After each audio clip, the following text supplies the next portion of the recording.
اور آپ نے فرمایا کہ خیمے سے مجھے کسی خاتون کے درد کی کراہنے کی آواز آ رہی ہے، آخر بتاؤ اگر میں تمہارے کام آ سکتا ہوں تو میں تمہارے کام آ جاؤں۔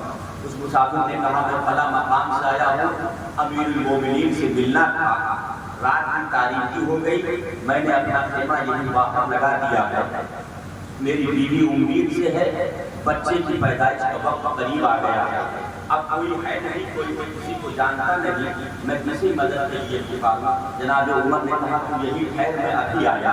آپ اپنے گھر دوڑتے ہوئے گئے اور اپنی بیوی سے آپ نے فرمایا اگر مجھے بہت بڑا اجر ملنے والا ہو تو کیا تم اسے لے گی؟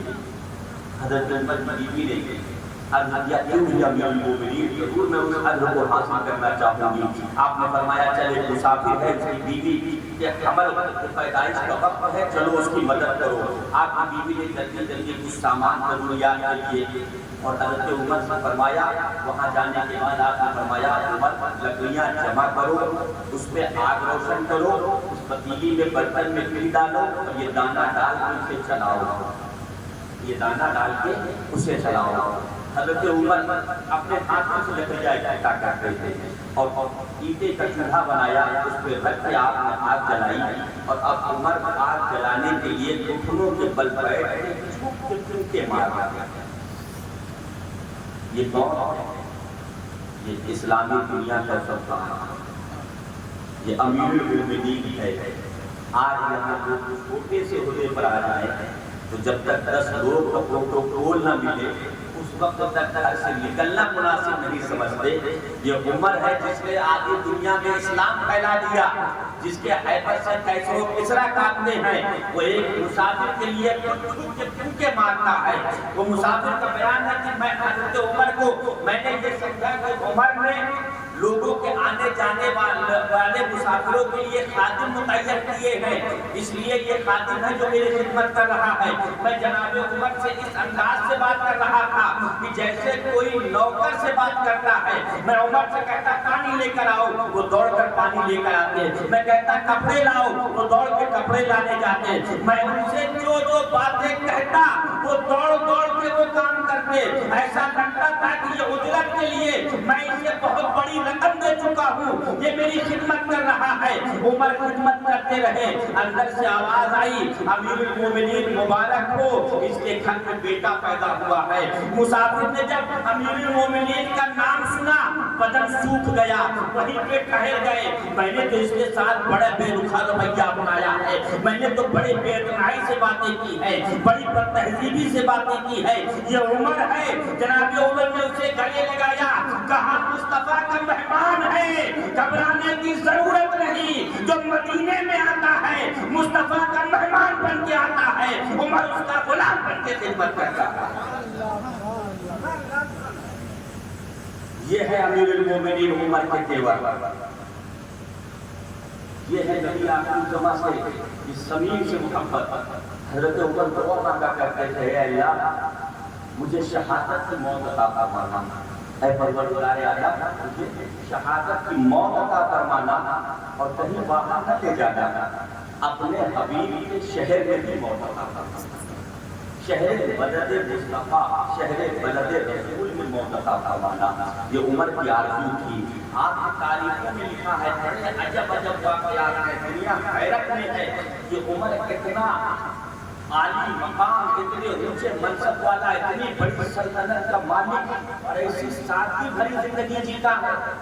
عید کی نماز پڑھانے جانا تھا، کپڑا پہنا، چادر پہنی، بیوی سے کہا جوتا لاؤ، بیوی نے عرض کیا حضور اس جوتے میں اتنے بار ٹاکا لگا چکی ہوں کہ اب وہ بالکل ناکارہ ہو چکا ہے، اسے پھینک دیا گیا۔ حضرت عمر نے فرمایا کوئی بات نہیں، ننگے پیر آ رہا ہوں۔ بیوی کہتی ہے لوگ کیا کہیں گے، آپ امیر المومنین ہیں، لوگ کیا کہیں گے کہ ننگے پیر آئے ہیں۔ حضرت عمر نے اپنی بیوی کی جانب ایک جلالی نگاہ اٹھائی اور ارشاد فرمایا سنو، جس دن ہم لوگوں کی فکر کرنے لگیں گے اس دن اللہ و رسول کے احکام سے منحرف ہو جائیں گے، اس دن رسول کی اطاعت سے منہ موڑ لیں گے۔ ارے ننگے پیر چلے میرے مصطفیٰ، آج اگر عمر ان کا غلام چلتا ہے تو اس میں عیب کیا ہے؟ زمانہ کچھ بھی کہے، ہم مصطفیٰ کے نقش قدم پر چلتے رہیں گے۔ یہ عمر کا طرز حکومت ہے، یہ عمر کا طرز زندگی ہے۔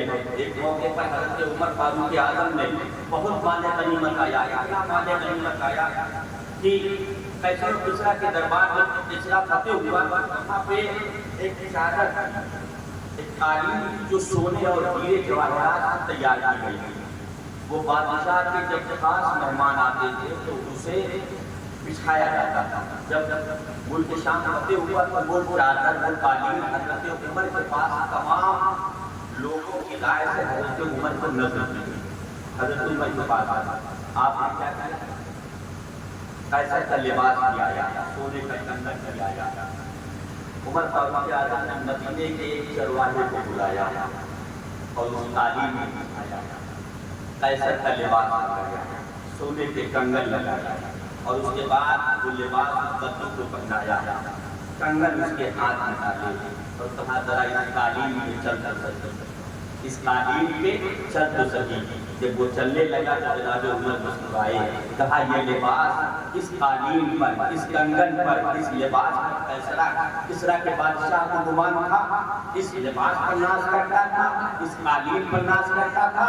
آپ نے فرمایا اس کے ٹکڑے کر دو، دولت نہیں چاہیے، مصطفیٰ کی غلامی چاہیے۔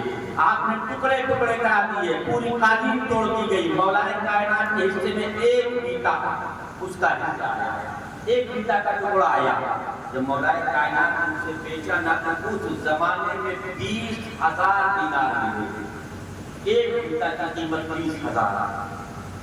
حضرت عمر نے تمام صحابہ کو بانٹا، اور جانتے ہو بدری صحابہ جو اہل بدر سے بڑی قدر ہے۔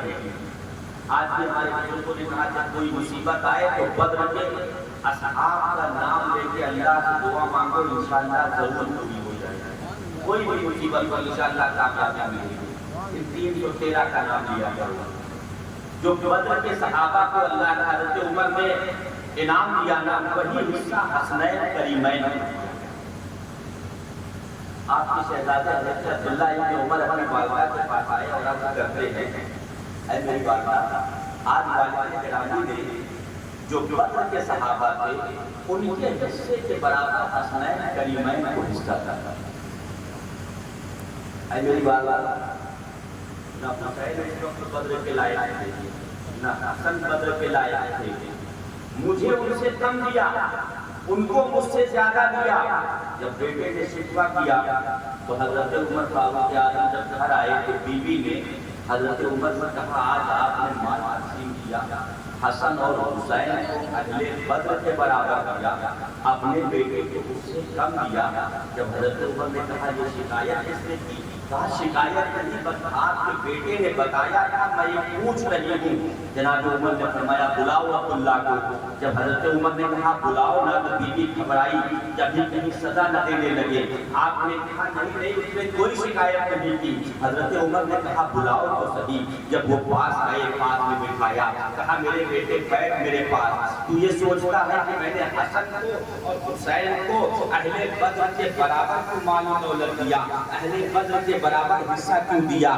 سنو، تمہارے باپ کا نام کیا ہے؟ تمہارے باپ کا نام عمر ہے۔ کہا ہاں میرے باپ کا نام عمر ہے۔ کہا بتا تیری ماں کا نام کیا ہے؟ کہا ماں کا نام فلاں ہے۔ کہا تیرے دادا کا نام کیا ہے؟ کہا میرے دادا کا نام فلاں ہے۔ کہا تیرے نانا کا نام کیا ہے؟ کہا میرے نانا کا نام یہ ہے۔ کہا اب مجھے بتا حسین کے باپ کا نام کیا ہے؟ کہا حسین کے باپ کا نام علی ہے۔ کہا حسین کی ماں کا نام کیا ہے؟ کہا حسین کی ماں کا نام فاطمہ ہے۔ کہا بتا فاطمہ کے مقابلے میں تیری ماں کی کیا اوقات ہے؟ کہا بتا حسین کے نانی کا نام کیا ہے؟ کہا سیدہ خدیجۃ الکبریٰ نام ہے۔ کہا بتا حسین کے نانا کا نام کیا ہے؟ کہا محمد رسول اللہ نام ہے۔ کہا سن تیرے باپ کے سر پہ جو یہ عظمت کی پگڑی نظر آ رہی ہے، یہ محمد عربی کے جوتوں کی ٹھوکر کی خاک ہے، جس کی بنیاد پہ تیرے باپ کے سر پہ عظمت کا تاج نظر آتا ہے۔ نہ حسنین کے برابر تیرے باپ کا مرتبہ ہے، نہ تیرا مرتبہ ہے، اس لیے کہ وہ سید ہے تیری نسل پاک میں بچہ بچہ نور کا، تو ہے عین نور، تیرا سب گھرانہ نور کا۔ حسین و حسن وہ ہے ہیں جن کے نانا مصطفیٰ ہیں، جن کی دادی خدیجۃ الکبریٰ ہے، جن کے باپ علی ہیں، جن کی ماں سیدہ کائنات فاطمہ ہیں، اس لیے اہل بدر کے برابر کوئی ہو جاتا ہے۔ یہ عمر کی نگاہ ہے، یہ عمر کی نگاہ انتخاب ہے کہ اہل بیت سے اس قدر محبت ہے۔ جانتے ہو جب وہ کسرا فتح ہوا نا تو بہت سے والے غنیمت کے ساتھ کسرا کی شہزادی